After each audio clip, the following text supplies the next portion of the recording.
उड़ानपुर जैसे छोटे से गांव के निवासी बड़ा ही खुशहाल जीवन बिता रहे थे। सबके सवेरे की शुरुआत खुशियों से होती थी तो रात सुकून पर खत्म। इसी गांव में एक गरीब लकड़हारा भोला रहता है, जिसके जीवन में कभी कोई खुशियां नहीं आती, बस आती है तो हर समय समस्या। एक शाम भोला कुल्हाड़ी से जंगल में लकड़ियां काट रहा था। बस भोला, अगर आज के दिन इतनी मेहनत कर लेगा हाँ, तो कल तुझसे लकड़ियां नहीं तोड़ी जाएंगी। भोला तोड़ी हुई लकड़ियों को रस्सी से बांधकर उस लकड़ी के गट्ठे को अपने सर पर लेकर पास में ही अपने गांव में आता है। पहले जाकर ये लकड़ियां बेच आता हूँ, फिर थोड़ा राशन लेकर घर चला जाऊंगा। भोला एक लकड़ी के कारखाने में आता है और वहाँ के मालिक मनोहर को रोज की तरह लकड़ियाँ दे देता है। ये लो भोला, 100 रुपए। भोला रोज 100 से 150 रुपए तक की लकड़ियाँ बेचता था। इससे ज्यादा की उसकी कमाई नहीं होती थी। चलो अब राशन ले आता हूँ और बाकी के पैसों से माँ की दवाई ले आऊंगा। रात का समय भोला राशन और दवाइयाँ लेकर अपने छोटे से झोपड़े में आता है, जहाँ उसकी पत्नी शांति, बेटी कविता और उसकी बूढ़ी बीमार माँ हेमानी चारपाई पर लेटी थी। भोला अपने इस परिवार के साथ बड़ी ही गरीबी में अपना जीवन बिता रहा था। जी राशन लाए आप? हाँ शांति, लाया हूँ। तभी शांति उस राशन से खाने की व्यवस्था करने लगती है। पता नहीं कब हमें इस गरीबी से छुटकारा मिलेगा। सारा दिन इतनी मेहनत करने के बाद भी इतने कम पैसे हाथ आते हैं। बेटा, तू गांव में कोई दूसरा काम क्यों नहीं देख लेता? इतने कम पैसे में तू कितनी ज्यादा मेहनत करता है। माँ, अपने गांव में कोई काम नहीं है, जो है वो मुझ अनपढ़ को नहीं मिलता, इसीलिए मजबूरन मुझे ये काम करना पड़ता है।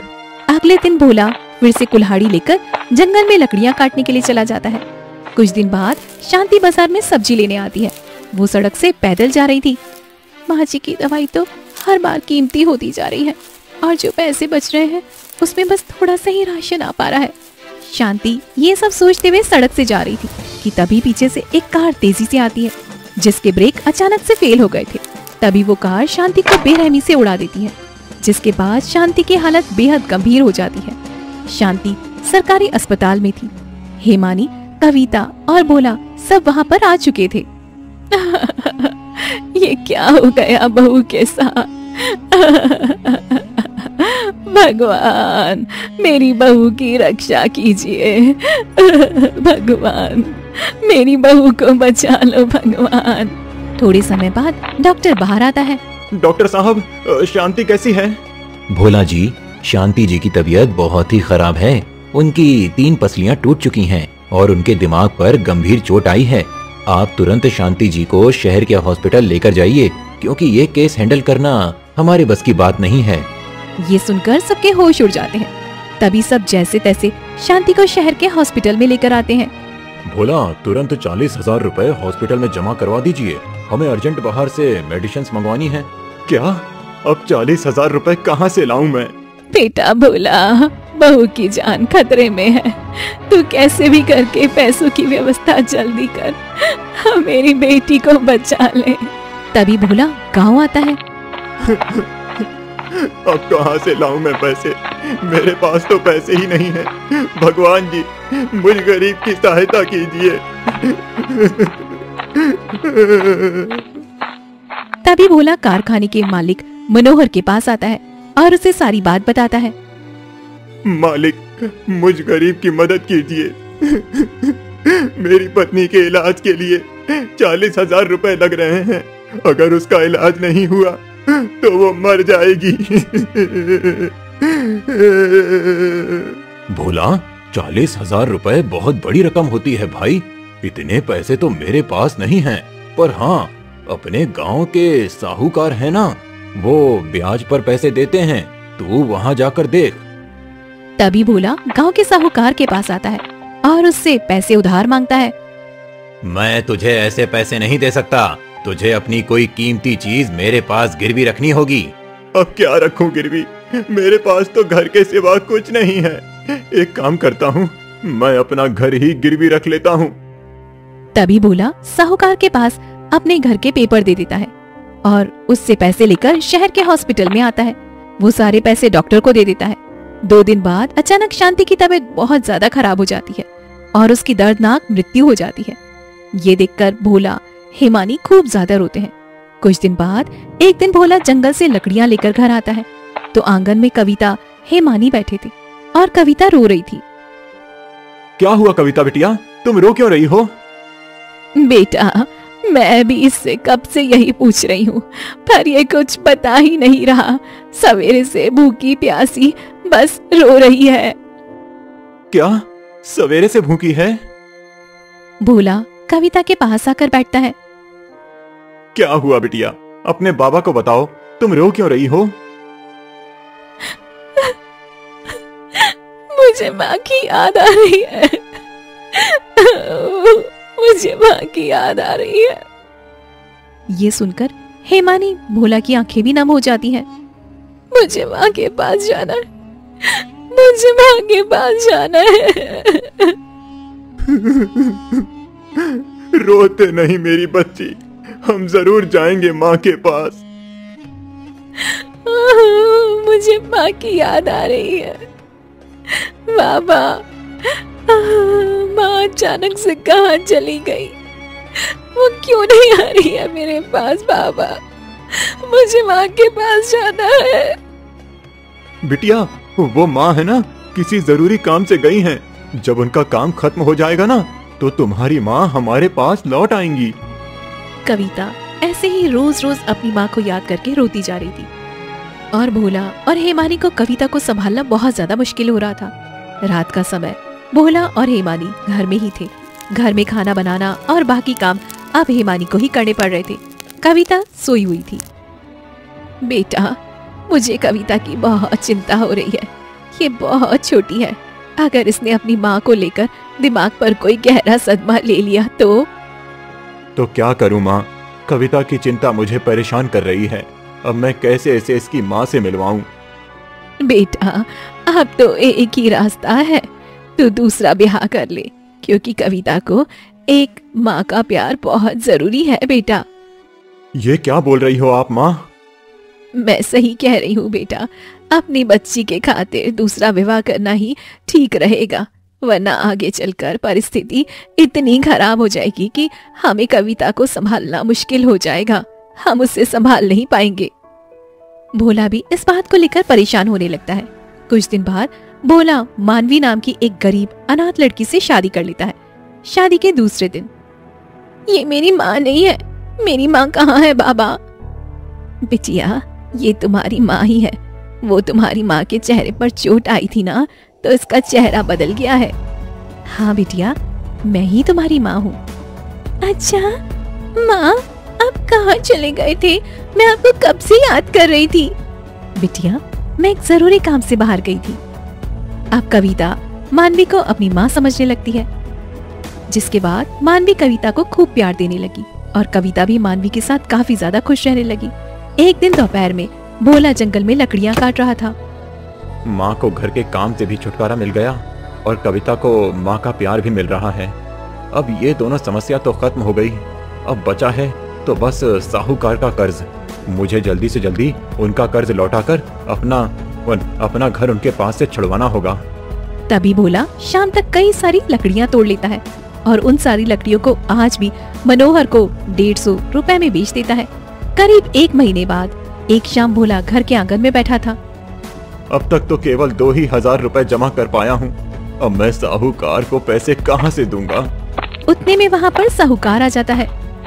और भोला, मेरा पैसा लौटाने का इरादा है कि नहीं? 2 महीने हो गए और अब तक तूने एक पैसा नहीं दिया मुझे। मालिक, मेरे पास बड़ी मुश्किल से 2,000 रुपए जमा हो पाए हैं। आप अभी के लिए इतने पैसे ले लीजिए ना, मैं बाद में धीरे धीरे करके दे दूंगा आपका पैसा। ये क्या पागल समझ रखा है क्या मुझे? 2 महीने का ब्याज ही 2,000 रुपए हो चुका है। चल भाई, मेरे सारे पैसे अभी निकाल। मालिक, कहाँ से लाकर दूं अभी आपको इतने सारे पैसे? तूने घर गिरवी रखकर मुझसे पैसे लिए थे ना। चल ये घर खाली कर, अब ये घर मेरा हो चुका है। फिर क्या था, पैसा न मिलने पर साहूकार भोला के घर पर कब्जा कर लेता है, जिसके बाद भोला और उसका परिवार रास्ते पर आ जाता है। जी, अब हम कहाँ रहेंगे जी? हमारे पास तो अब घर ही नहीं रहा। ऐसा क्यों हो रहा है? हम गरीबों के साथ भगवान ऐसा क्यों कर रहा है? एक के बाद एक हम पर परेशानियां आती जा रही है। तभी सब एक खुले मैदान में आकर बैठ जाते हैं। इस समय गांव में हमें कोई घर भी किराए से नहीं देगा। जी, जब तक हमारे पास किराए का घर लेने के लिए पैसे नहीं जमा हो जाते, हम लकड़ियों का एक छोटा सा झोपड़ा बना लेते हैं जी। हाँ मानवी, मैं भी वही सोच रहा हूँ। मैं जंगल से कुछ लकड़ियाँ लाता हूँ, हम यहीं एक लकड़ियों का झोपड़ा बना लेते हैं। तभी भोला मानवी दोनों जंगल में आते हैं और वहाँ से कई सारी लकड़ियाँ तोड़कर लाते हैं और उन्हें कील से ठोककर लकड़ी का घर बनाने लगते हैं। अब 3 दिन की कड़ी मेहनत के बाद में भोला और सब लोग मिलकर लकड़ियों का एक छोटा सा झोपड़ा बना लेते हैं, जिसमें मानवी ने मिट्टी का चूल्हा और मिट्टी के कुछ बर्तन बनाए थे और भोला कुछ पुराने बर्तन खरीद कर ले आया था। एक दिन सवेरे भोला जंगल में लकड़ियाँ काट रहा था। अब तो हमारे ऊपर परेशानियां और भी ज्यादा बढ़ चुकी हैं। अब तो मुझे पहले से भी ज्यादा लकड़ियां तोड़कर ले जाना होगा ताकि माँ की दवाइयाँ और राशन दोनों अच्छे से आ सकें। भोला रोज के मुकाबले आज रात तक कई लकड़ियाँ तोड़कर लाता है और उन लकड़ियों को मनोहर को बेच देता है। आज लकड़ियाँ 200 रुपए की बिकी थी। क्या बात है भोला, आज तो तू काफी ज्यादा लकड़ियां लेकर आया है। जी मालिक, मुझे पैसों की जरूरत है, इसीलिए। तभी भोला उन पैसों में से 120 रुपए की हेमानी की दवाई लेकर आता है और बाकी पैसों का राशन लेकर आता है। ये क्या जी, इतना कम राशन? इसमें तो बस एक ही समय का खाना बन पाएगा। आप कल दोपहर में क्या खाएंगे जी? पहले माँ की दवाइयाँ 60 रुपए में आ जाती थीं, पर अब दवाइयों के दाम बढ़ चुके हैं। अब 120 रुपए में आ रही हैं माँ की दवाइयाँ। बेटा, क्यों तू इतनी कीमती दवाइयाँ लेकर आता है? अब मुझे दवाइयाँ नहीं खानी है बेटा। नहीं माँ, आपको रोज दवाइयाँ लेना जरूरी है। डॉक्टर ने कहा था अगर आप एक भी दिन दवाई नहीं लोगी ना तो आपकी तबीयत बहुत ज्यादा खराब हो जाएगी। हेमानी को एक खतरनाक बीमारी थी जिसके चलते उसे रोज दवाई लेना पड़ता था। अब कुछ दिन यूं ही बीतने लगे। भोला रोज 200 रुपए की लकड़ियाँ तोड़कर लाने लगा और सब एक समय भूखे रहकर अपना जीवन बिताने लगे। एक दिन सवेरे भोला कुल्हाड़ी लेकर जंगल में चला जाता है और घर के आंगन में मानवी कपड़े धो रही थी। पता नहीं माँ जी की बीमारी कब खत्म होगी। माँ जी की दवाई के चक्कर में हमारा कितना पैसा बर्बाद होता जा रहा है और हमें रोज एक समय भूखा रहना पड़ता है। काश क्या हमारे साथ माँ जी ही ना होते तो आज हमें कभी भी इतनी परेशानी ना देखनी पड़ती। मानवी कपड़े धोने लग जाती है। थोड़े समय के बाद, अगर माँ जी हमारे जीवन से हमेशा के लिए चली जाए तो हमें ये परेशानी कभी नहीं होगी। एक काम करती हूँ, मैं माँ जी को रास्ते से ही हटा देती हूँ। वैसे भी उनकी सेवा करने में अब मुझे बहुत ज्यादा तकलीफ हो रही है। थोड़े समय बाद मानवी घर में आती है। बहू, बहू मेरी दवाई दे दे, आज बहुत ज्यादा तकलीफ हो रही है। एक काम करती हूँ, मैं माँ जी को दवाई में जहर मिलाकर दे देती हूँ। थोड़े समय बाद मानवी हेमानी की दवाई लेकर बाहर आती है और उसमें जहर मिला देती है। अब माँ जी ये जहर मिली हुई दवाई पिएगी और फिर हमेशा के लिए उसका खेल खत्म हो जाएगा। अब ये बात पीछे खड़ी कविता सुन लेती है। तभी मानवी घर के अंदर चली जाती है। क्या माँ दादी को जहर दे रही है? नहीं नहीं, ऐसा नहीं हो सकता। कविता दौड़ते हुए अंदर आती है तो तब तक मानवी हेमानी को दवाई दे चुकी थी और हेमानी ने वो दवाई पी ली थी। दादी आपने दवाई पी ली? दादी, हाँ बेटिया, मैंने दवाई पी ली। क्या दादी माँ ने उस दवाई में जहर मिलाया था। ये सुनकर हेमानी के होश उड़ जाते हैं। क्या? अरे, इसे कैसे पता चला कि मैंने दवाई में जहर मिलाया था? बहू ये कविता क्या बोल रही है बहू? अरे माँ जी, आप भी कहाँ इनकी बातों पर ध्यान दे रहे हो? मैं भला आपको जहर क्यों दूंगी? पागल लड़की, हाँ, कुछ भी मजाक करती रहती है। ऐसे थोड़ा होता है दादी। तभी अचानक हेमानी के सीने में तेज दर्द होने लगता है।